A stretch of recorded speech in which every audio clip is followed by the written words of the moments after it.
All right, guys, so here's the deal. I'm 33 years old, I work as a chief of staff at a law firm, and yet I still live paycheck to paycheck. And despite all my best efforts to save some cash, it seems like getting by on just one income is getting harder and harder. And if you feel stuck in the same loop, I'm here to tell you that you are not flying solo on this one. This paycheck to paycheck life isn't just something that is exclusive to newbies in the workforce or people that are just still learning about financial literacy. Like I said, I have a full-time job and I consider myself a pretty smart guy and I have an advanced college degree. But here's the thing, guys.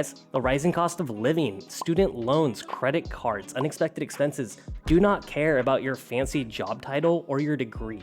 I just read a report where the average salary that you need just to be comfortable in my state of California is well over $100,000. And what comfortable means is just being able to pay your basic living expenses and be able to put a little bit into savings, a little bit in retirement, just be able to allocate everything perfectly. You're not still living a crazy lifestyle by any means. And with over 60% of people in the exact same boat, it's really eye-opening to see how many people are just scraping by, even if you might not see it from the outside looking in. And I feel like a $100,000 salary is now what a $50,000 salary was only just 10 years ago. And salaries just haven't gone up nearly enough compared to inflation. It's tough out here, and today I'm gonna swallow my pride and I'm just gonna share my story with you guys. I'm gonna open up about my personal life because I know there's a ton of people out there that are also struggling and too shy or embarrassed to talk about their own financial fights. And I'll be quick to acknowledge my privileges. I don't have any dependents and I do receive a paycheck. And so I'm gonna step into this conversation with a lot of humility and understand that there's a lot of people that are in far worse positions than I am, and it's not a comparison fight. But this is just more of a conversation about the sign of the times and how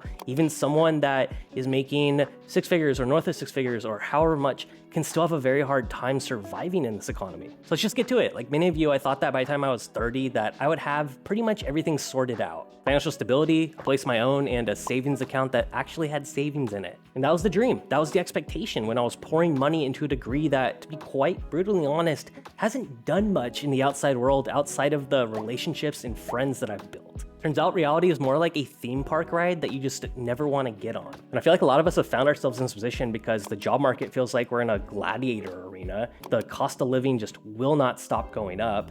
And a lot of us just found ourselves early on in a lot of debt, whether that be in student loans or spending money on fancy things that we didn't need just so we can feel like we fit in. And for me, my daily grind has just resulted in making enough to just cover my daily living expenses, my rent, my gas, and all the other necessities that I need in order to survive. And after grinding week after week, I still find myself playing Tetris, trying to make sure that I put everything in the right place in my bank account so I don't overdraft. And it's not like I'm sitting on my hands here, I'm hustling.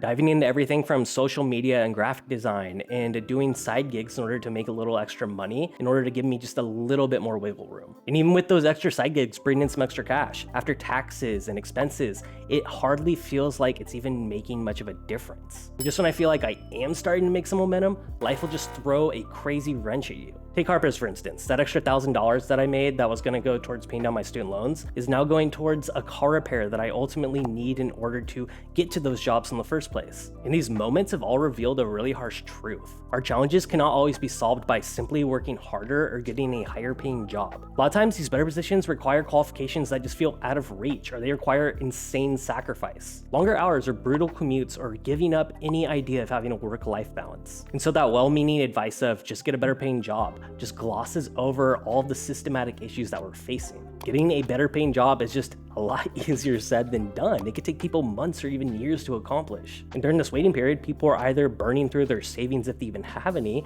or relying on that income that they're currently getting that's hardly getting them by and potentially making them go farther and farther into debt. And I've noticed just living paycheck to paycheck can just affect your psychological state in so many ways. That endless balancing act doesn't just affect our finances, but it affects our entire state of being. That constant dread of not knowing if you're going to be able to cover all your bills next month. It's just something that really eats at you and it makes you feel like less of a person. And for a while, I really had gotten to that point where it just felt like that was a new normal, that was just the way my life was going to be, that I was just going to continue to live paycheck to paycheck and I just didn't see any way out. And here's something that I just never shared with anyone because I've just always been so embarrassed to do so. There are times when I have to fabricate excuses and turn down invitations with friends, not because I don't want to go on these trips with them, but simply because I just can't afford it. Now, birthdays and casual get-togethers and just low-key nights have even brought me anxiety. So saying things like I'm swamped with work or I already got plans just becomes something that is just my default response. And it stings. You watch your social life start to die from a distance and your friendships just start to fade more and more. And with people on social media just constantly putting out this image of living a perfect life and always being on vacation and always feeling like things are going great in their lives, you know it's not true, but it's still salt in the wound and you have to look at it. It just makes it easier to feel like you're the only one who doesn't measure up. But the reality is that a lot of us are quietly navigating this exact same thing. And a lot of people that are portraying this perfect image online aren't showing their car payments or that credit card that got them to the vacation that they went on. So if you've ever just found yourself in that spot where the weight of the world is on your shoulders, just know that you're not alone on this. And acknowledging that struggle is okay and feeling overwhelmed is also okay. I swear that 44% of Americans would not be able to cover even just a $1,000 expense without feeling hardship. And the reality that just one single emergency expense can just ruin you financially is terrifying to me. It just tells me that there's just something much deeper going on here. And if you're relating to this video and you're just seeking some actionable advice, here's some things that have been working for me. I've adopted a zero-based budgeting approach that ensures that every dollar is allocated a purpose, either for essential expenses, emergencies, or chipping away at debt. I've had to get really creative with minimizing unnecessary expenses. I have ADHD and sometimes I have this impulsive behavior to want to buy something. And what I'll do is I will put that in a bookmark for a day or even a week, and I'll come back then and see if it's still something I even want. Oftentimes it's not. And if it is, I have to go and actually see